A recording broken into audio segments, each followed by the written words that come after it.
Hello again.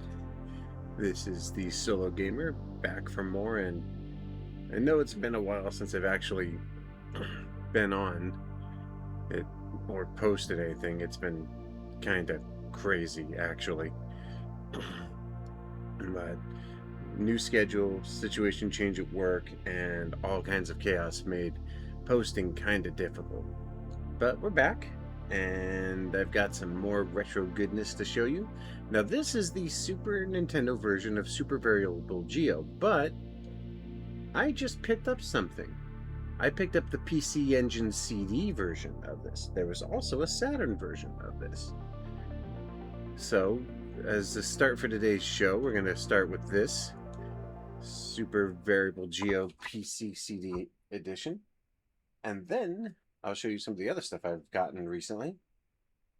A lot of good Nintendo stuff, and a few good Super NES items. Now, Super Variable Geo is a traditional one-on-one fighting game, sort of Street Fighter style.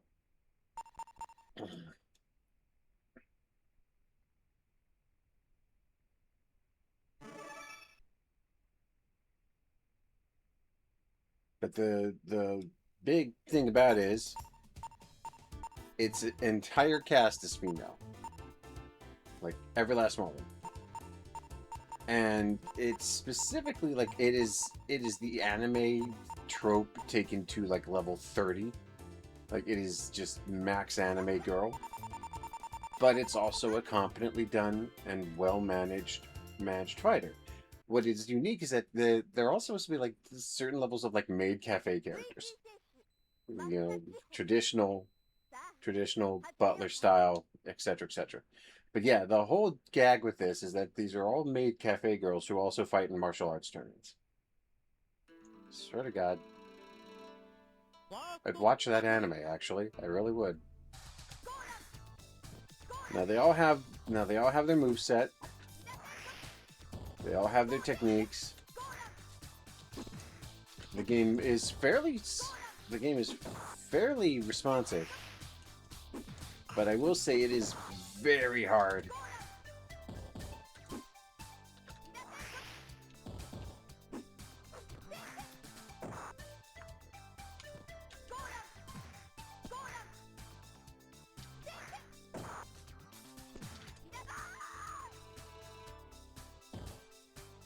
Once you understand the moves, you get the grip of it because it is again very Street Fighter-esque.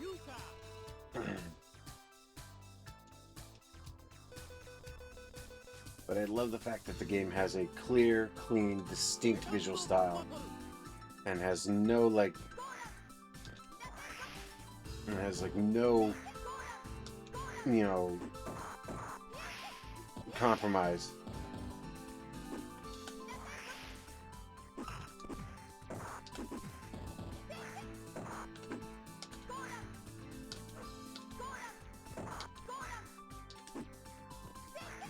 Oh, got me.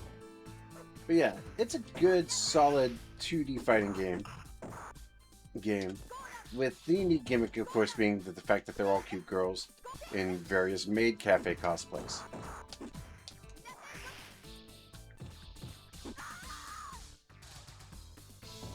It also animates very well for something in the 16 to 32-bit era. And this is technically 16-bit because it was PC CD Engine. The Saturn version has a little bit better animation and some more cutscenes, I think. Unfortunately, I don't have that one at the moment. I'm trying to get it. Now because it has CD audio, it did include more voice work, sound effects, and a fully orchestrated music. Oh, she's a literal cat cafe girl.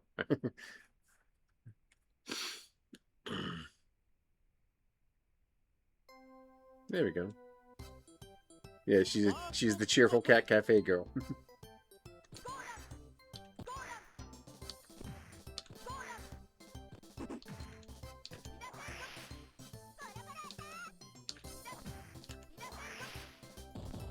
But yeah, you get the picture. It's very clear. It's very clear what the point is, what the intent is. And while the game is not as complex or deep as Street Fighter, it's still a fun game. With an immensely fast pace, I should note. Like, the game is very quick.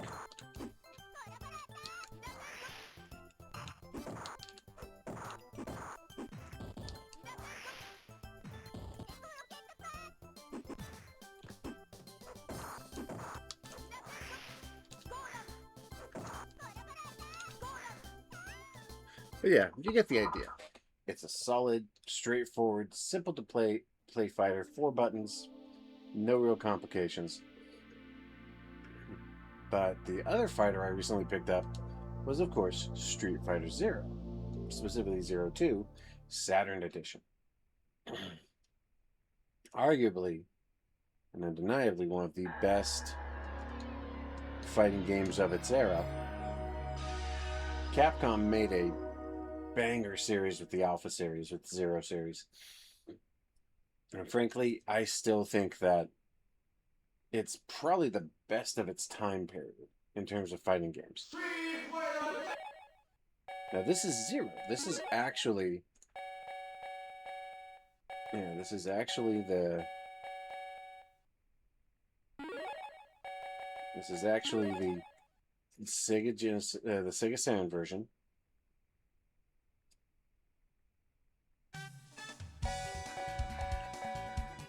Full lineup, full roster.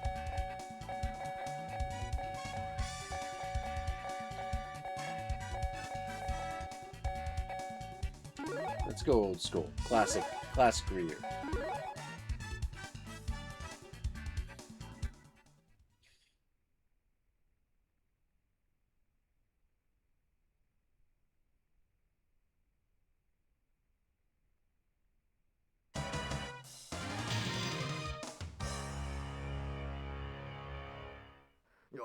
Also, as was recently pointed out online,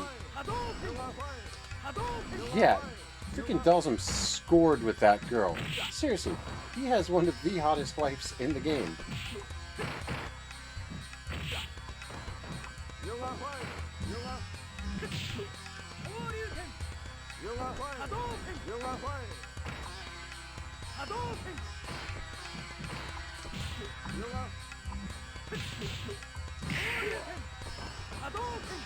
Now, this is, of course, classic Street Fighter.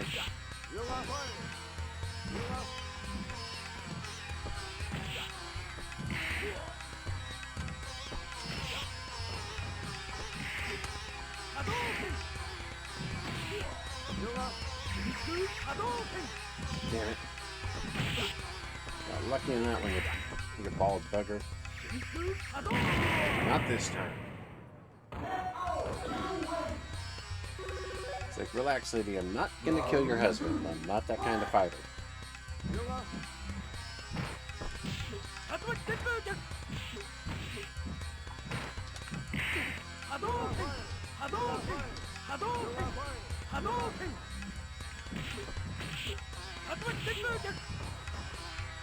Also, who's the random tomboy in the back? Dang.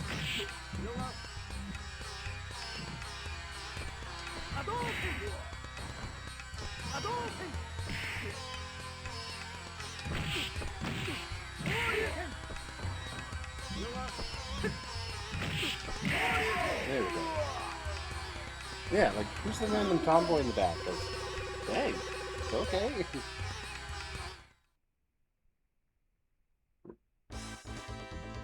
Yeah, this is in full Japanese, which, thankfully, Street Fighter don't need to really know what they're saying. I know what they're saying.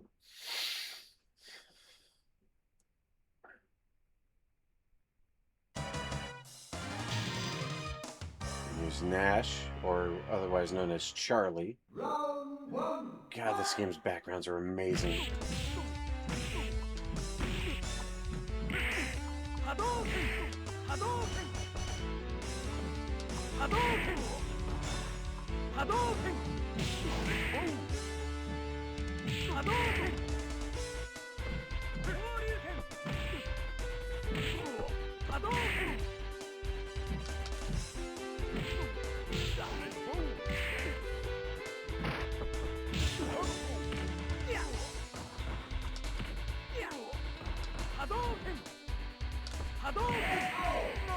It's pretty straightforward. It's one of the best Street Fighters of all time, in my opinion.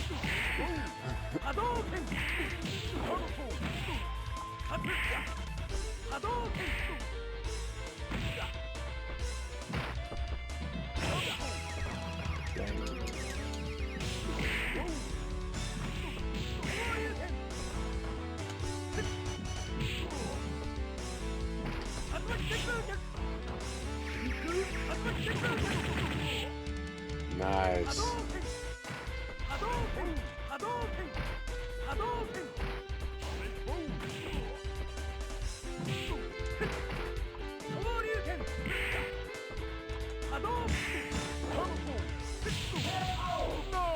Nailed it. But yeah, you get the idea. It's Street Fighter. Now, let's talk about one of the other items I picked up. A real blast from the past, and given the recent bastardized re-release on the Switch of the N64 game, I thought, why not take it back to the original, the old school? God, this game. 1993. You could not begin to comprehend the sheer, absolute madness that this game created when it was released.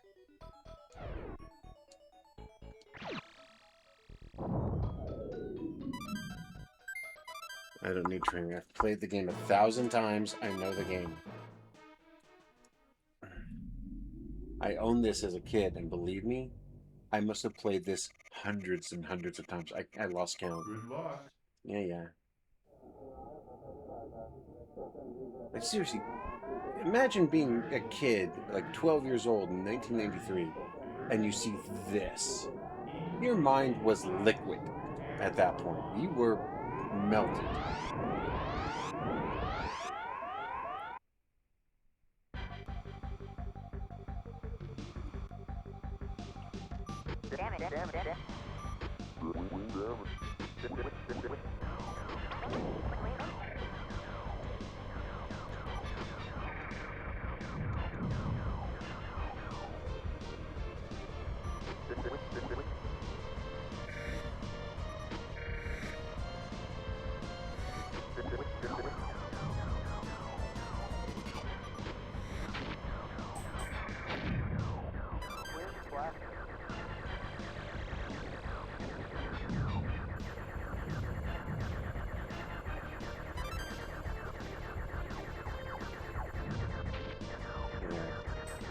Mind you, this game was made on technology that couldn't even run polygons. They actually put a specialized chip into the game's systems.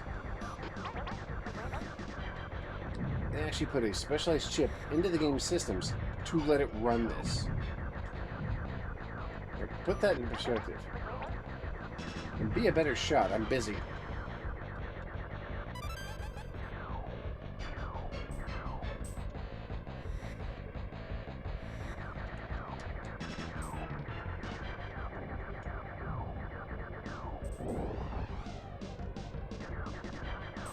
But yeah, like, compared to today, this seems so primitive, right? But when this came out, this game was just mind-boggling. It was, at its time, one of the most impressive visual features ever done on the system. Using the Super Effects chip, it was able to accomplish things that at the time had not been done.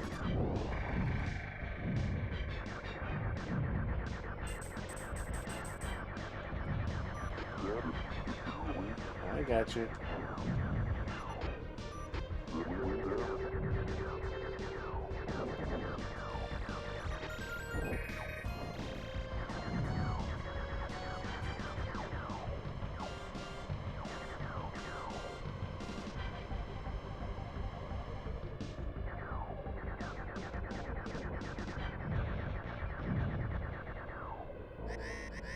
Incoming enemy.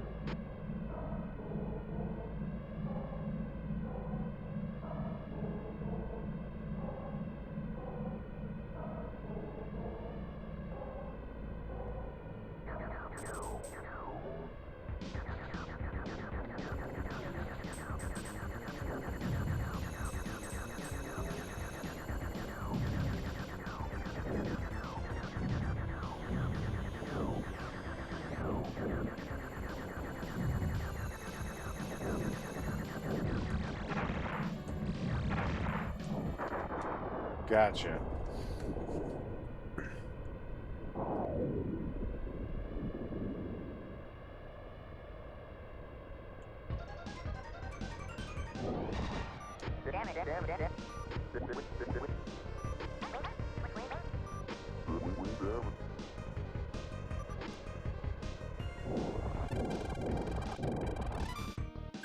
I also read like somewhere that the actual frame rate in the game itself is something like 12 or 16, and that they hide it behind visual effects work and some specialized stuff they do. But like, it's still amazing that that stuff was even possible. Because like, you gotta keep in mind, the only way they could accomplish that ever was with special equipment. They did the same thing with Stunt Race FX, which was a similar game using similar tech, and other games as well. But it was like, up until that point, nothing could do polygons the way that game did. They tried in other games, like Axlay, for example, used Mode 7 to create amazing visuals. But like, there was no prayer in hell of that system running anything close to it. Now, what else have I got? Oh, right. I picked up something from my childhood that I wanted to share real quick. Adventures in the Magic Kingdom. Now, this game is specifically a part of my childhood because when I was very young, this was everything for me. Like, this was the game I played constantly trying to beat it. So basically, it's a multifunction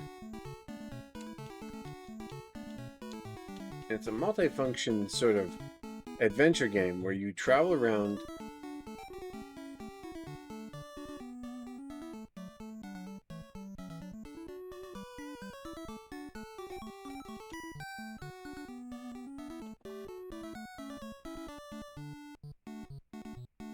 yeah. So like, it was sort of a mix of adventure games and other stuff. The Haunted Mansion, Pirates of the Caribbean, and the Railway,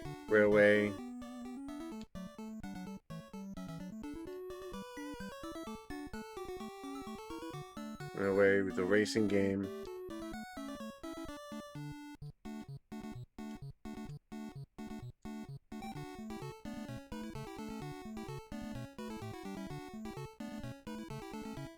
Maleficent.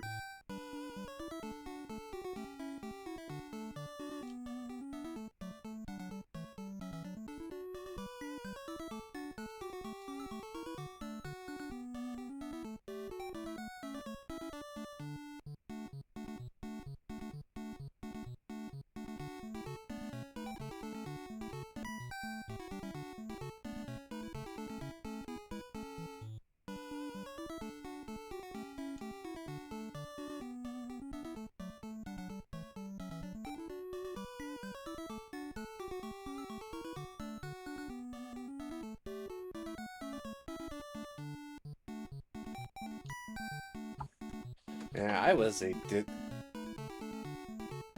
Pluto. Yeah, I was a Disney kid. I grew up on this shit. So this was a huge part of my childhood.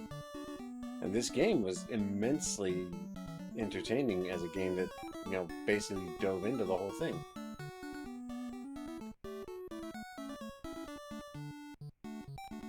I believe it was her 16th birthday. Yes.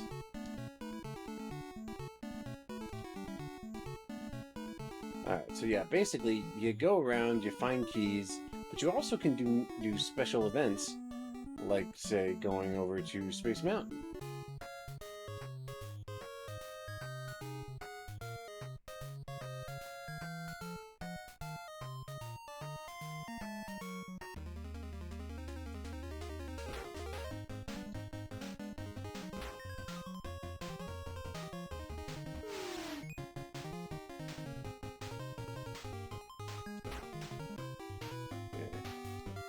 Yeah. See, I don't remember the game at all. Like, I haven't played it in 20 years.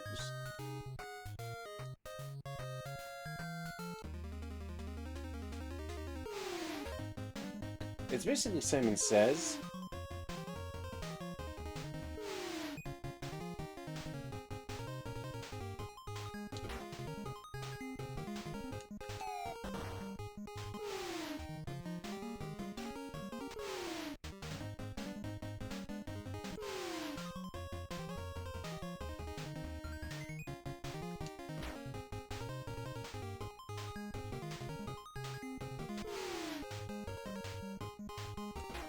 Yeah, but you get the idea.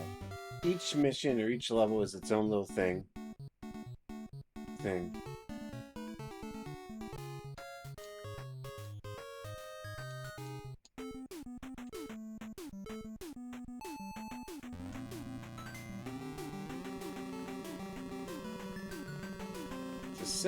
It's a simple racing game.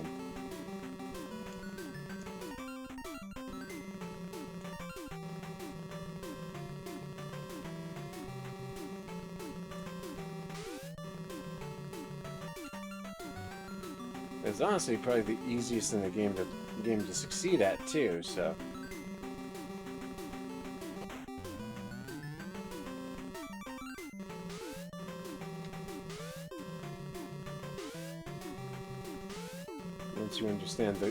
Once you understand the game itself.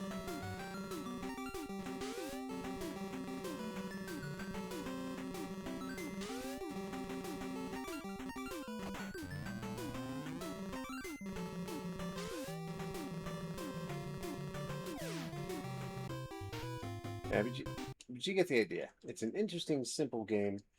Very challenging, though, I will tell you that. Now, what else have I got? Well, I picked up some other racing game, too. Back in the day, Al Unser Jr. was one of the big names. And he was a huge racing, head honcho, so to speak.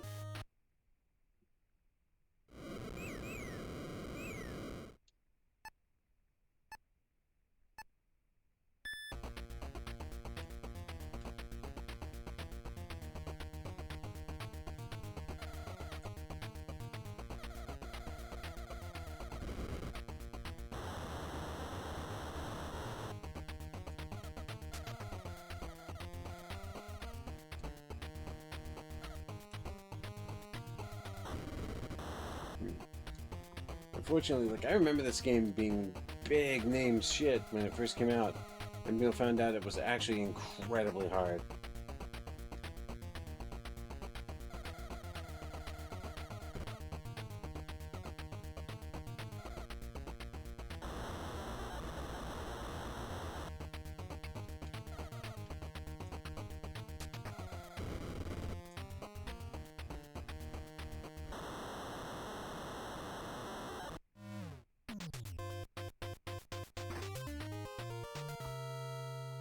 But yeah, it's a simple enough racing game. Not bad, not super good, just decent.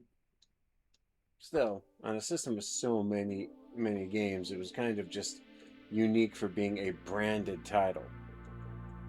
Now, what else did I pick up recently? I need to remember what else I got. Wonderful, no. Red Racer. Pinbot, here it is. Pinbot was one of 8 known big name pinball games that came out on the platform.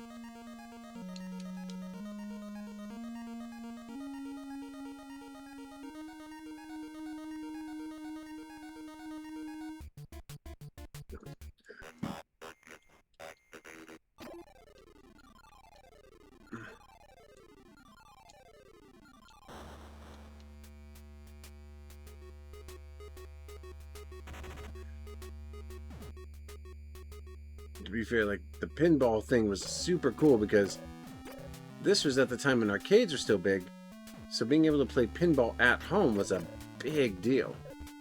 For it to be accurate, for it to feel correct, and for it to not feel too floaty or invalid was a huge thing at the time.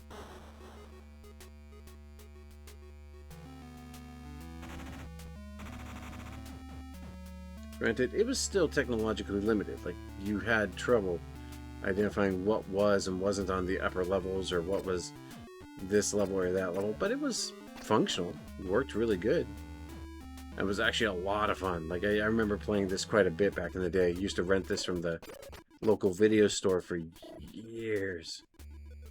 Back when, like, a local video store was an actual thing, before, like, Blockbuster and Hollywood Video and all that stuff became, like, the prominent. There was a little video store right next to my, home, where, like, it was maybe a 5-minute bike ride. Right next door to the nearby grocery store, too. A little mini mall. I remember that being super cool. Like, get off on Friday, get my allowance from my parents, run over, pick a game for the weekend, turn it back in by Sunday.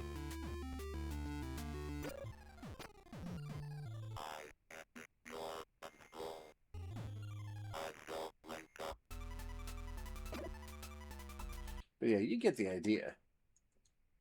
It's a straightforward pinball game. Unique that it had, like, voice control and shit, like voice work and shit for the time, which was very unusual.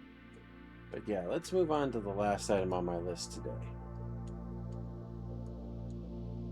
The original itself, Spy Hunter.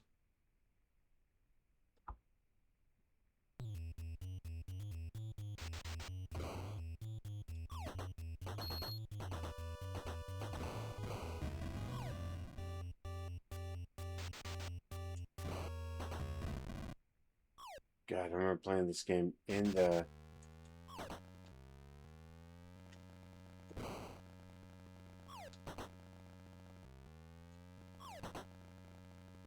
I remember playing this game in the arcade.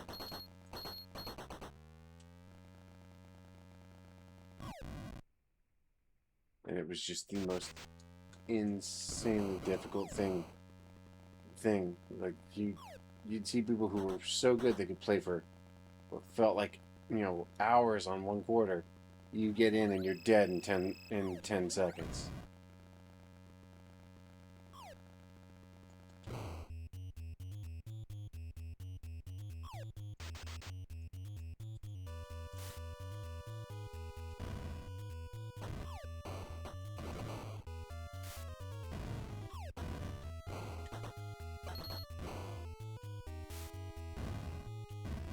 But yeah, you get the idea. It was, for its time, a simple, straightforward shooter. A lot of fun, but very bare bones, very basic. Still, to play an arcade game in your home, there was something special about it, something unique. But that's the thing I love about these classic games, is that they were something. They were a unique piece of their time period. And with my collection ever growing, you can always find stuff on these accounts. Darius Twin. Here's a game that, God. The Darius series is like one of those series that I'm actually in the middle of collecting. But I've got quite a few of them. But the G Darius... Well, with G Darius and the Cosmic Collection already out, you really don't have to collect them. They're actually readily available in most areas. They're also ball-crushingly hard. Which is probably why G Darius is still one of the best games in the franchise. But you will get immediately shellacked if you just dive in, because the game is harder than fucking balls. But that was that era. I mean, this era was all about challenge and mastering difficulty. I gotta remember to check out there's more collections from the Polymega, the Terminator.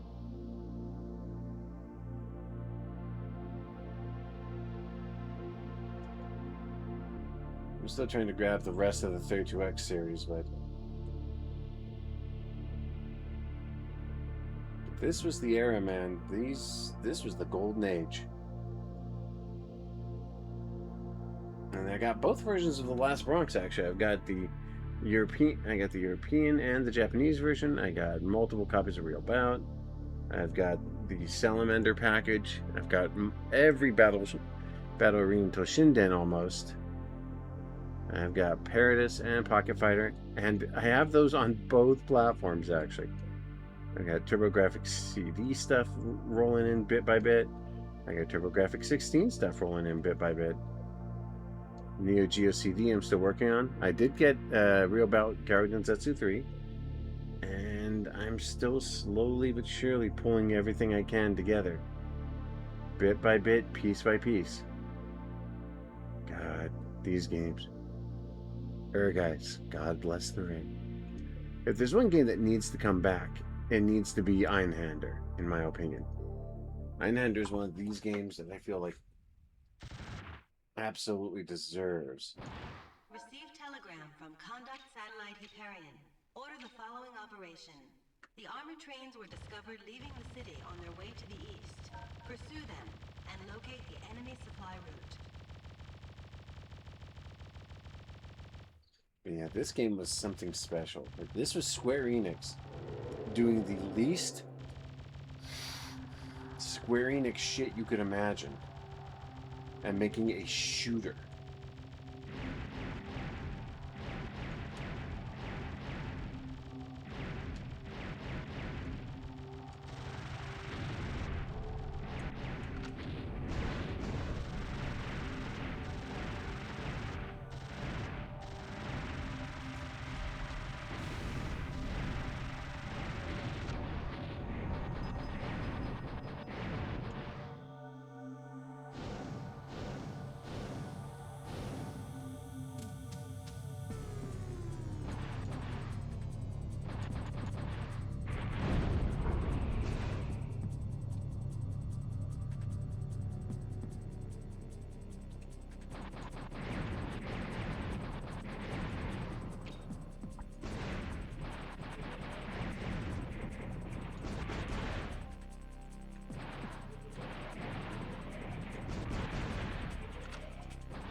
I'm down. So you get the idea. But can you imagine, with today's tech, they brought back something like Einhander or Elemental Gearbolt. Stuff that was weird and unusual and kind of out there, but also amazing and unique and completely different. I feel like a lot of the modern industry is so hung up on it wanting to be, it wants to be Hollywood.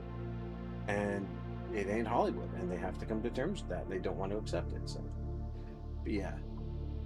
But that's the recent download from my most recent scavenging. I continue to hunt for TurboGrafx 16 related content of any kind, and I will continue to search for that as much as possible. But I will see you all next time. The Solo Gamer is back, but I'm going to be somewhat slow.